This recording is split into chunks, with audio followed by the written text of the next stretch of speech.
no way in hell this letter is making it through the screening process at the White House to make it to the president. Yeah, no chance. Wrong. Apparently this guy knows Eleanor Roosevelt, mails the letter directly to her, she gives it to FDR, and FDR fucking loves it.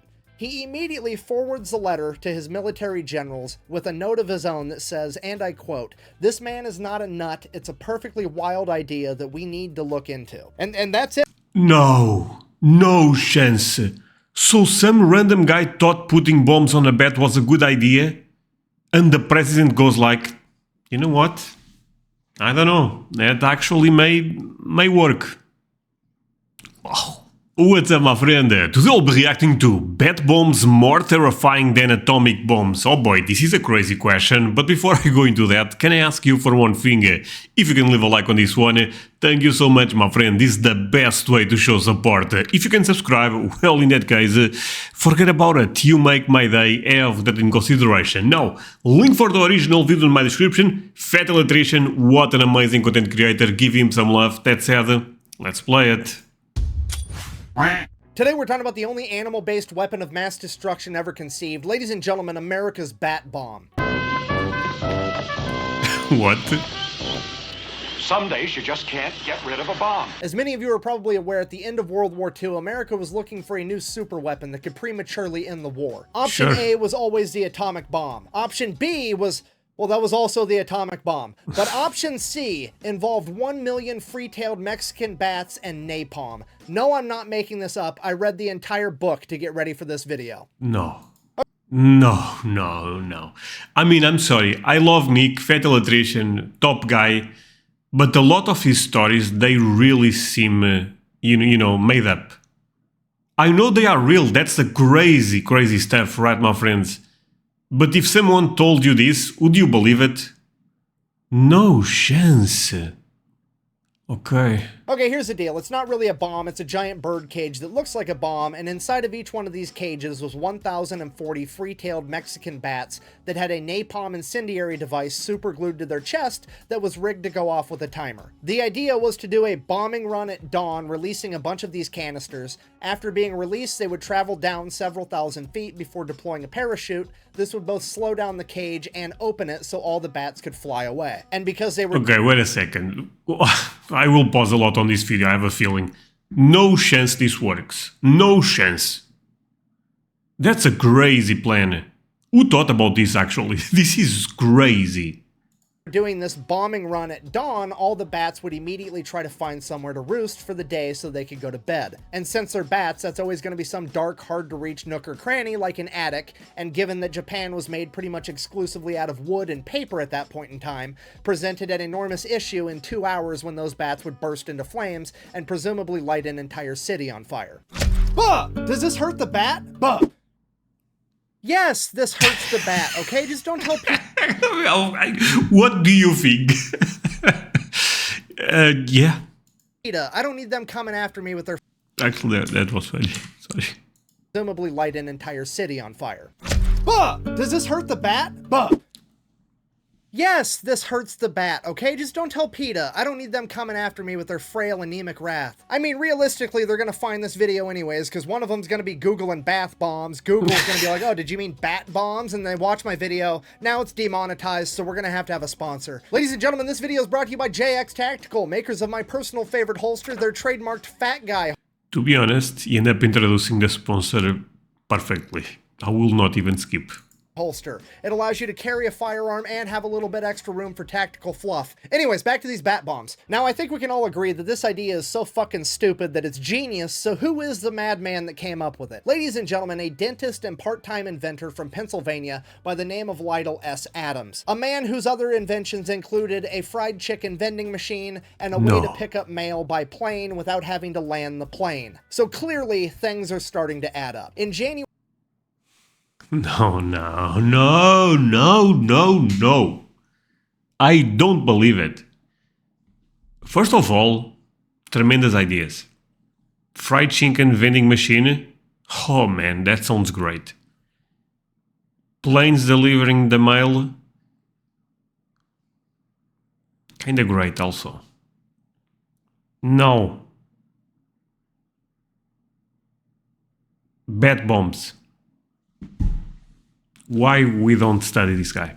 Why?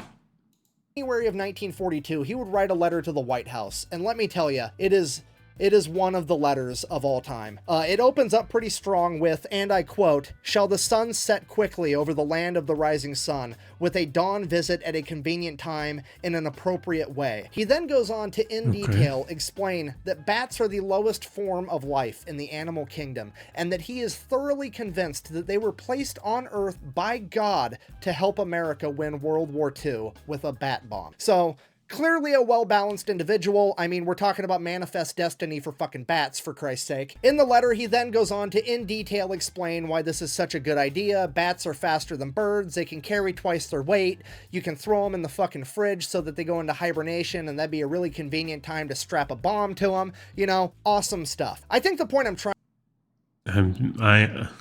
I'm speechless. I really don't... yeah.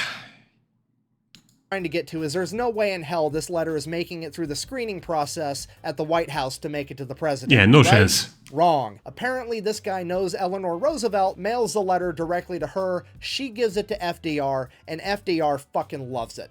He immediately forwards the letter to his military generals with a note of his own that says, and I quote, "This man is not a nut, it's a perfectly wild idea that we need to look into." And that's it. No chance.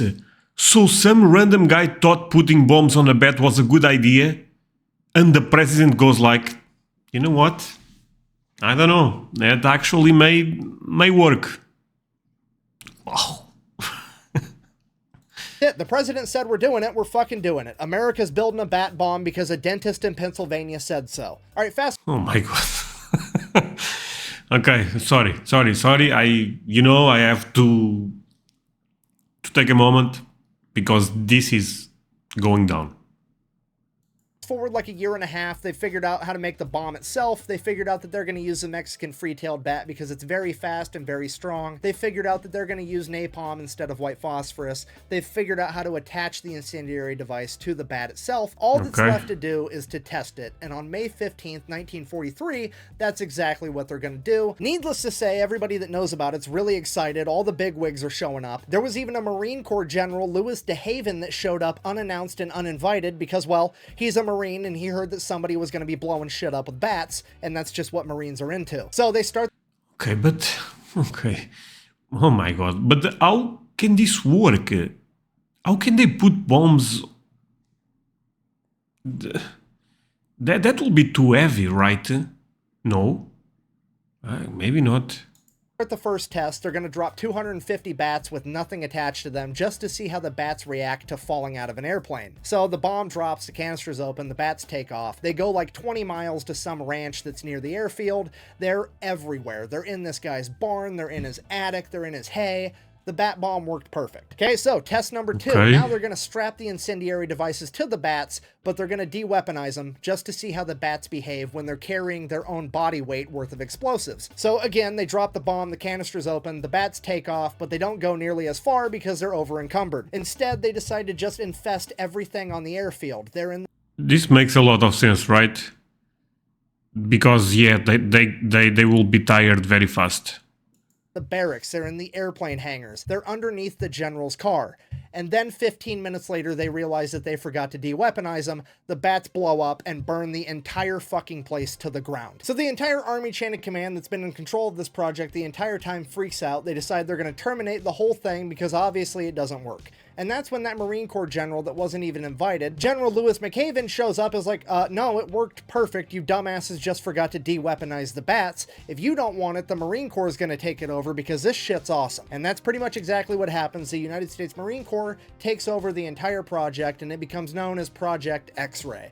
Why'd they call it Project X-Ray? I have no fucking idea, and neither does anybody else. I mean, to be fair, we all knew the Marines were going to be in charge of this at some point. I mean, their entire life motto is, it's not stupid if it works, and that's exactly what this project... That's great. I kind of believe in that also, by the way. Project is as a whole. So the Marines went ahead and continued testing. They ended up testing it in a mock Japanese village at Dugway Proving Ground, and what they discovered was that the average incendiary bombing run would light about 400 fires. The average bat bombing run would light about 4,700 fires, meaning that the bat bombs were 12 times more effective than a 12 times more effective? Oh, that's insane. regular incendiary bomb. Okay, look, I'm gonna be honest, I don't think most of you are picking up what I'm putting down. No, this is crazy. 12 times, that's exponential growth completely out of the window. Oh, that's insane.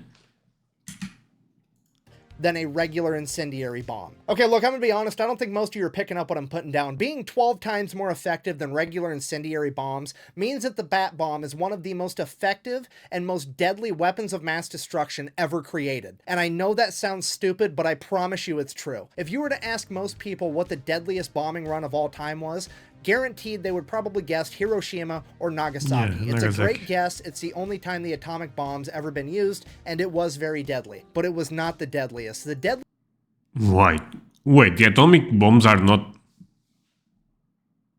No, I mean, those they end up destroying two cities. Two major cities, right? With one attack. Okay, sorry. Guaranteed they would probably guess Hiroshima or Nagasaki. It's a great guess. It's the only time the atomic bomb's ever been used, and it was very deadly. But it was not the deadliest. The deadliest bombing run was done on March 9th, 1945, when America firebombed Japan. More people died from that bombing run than Hiroshima and Nagasaki combined. And that was done with regular incendiary bombs. So you can imagine... Oh, I see his point. So imagine if they did that with the bats. Basically, Asia is gone. Because 12 times more effective is Japan. Is not just Japan. Probably South Korea and stuff like that also goes away. If you drop enough... that's crazy. No, that's crazy. I'm joking, but that's crazy.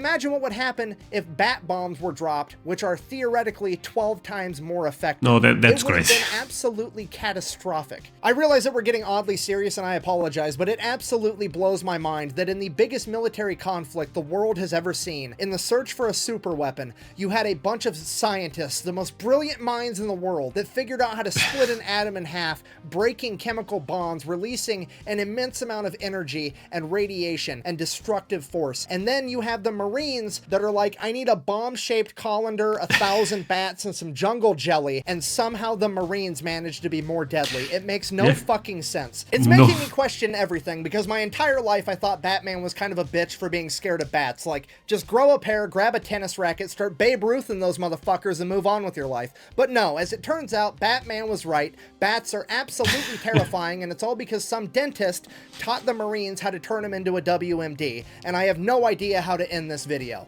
So I guess if you made it this far down this weird history rabbit hole, thanks for watching. Best way to support the channel is go buy some merch at thefatelectrician.com. Quack bang, out. Oh, this was amazing. This was amazing. I actually love when the stories are this fun. My friends, do not forget to leave a like. Actually, a couple of things before I end the video. One thing, always leave a like. Second thing, I have a new channel, basically for music stuff. If you want to take a look, I will try to leave that on my description. The reason I created that new channel is I don't want to put a lot of things here that do not get monetized, and even worse than that, may get some type of copy strike. So I want to prevent that from this channel, so I created a second one. Feel free to give me a follow there, not a follow, subscribe to me there. But yeah, and I'm always looking for suggestions that you guys may have for me to react here. I love Fat Electrician, but if you guys have any other content creator that you also love to see me react, feel free to leave me a comment. Again, we are still a fairly small channel, small channel. So yeah, I'm open to different ideas, my friends. And that's it for today, my friends. Hope you end up enjoying this video. If that's the case, do not forget to leave a like. Also consider to subscribe if you are new to my channel. And also let me remember you about one thing. I have a Patreon community. I put videos there a bit earlier than I put on YouTube. So if you want to support me and have access to early content, go to my Patreon. I will leave a link on my description. Take a look at that. You can also scan the QR code you'll be seeing here, and that's it.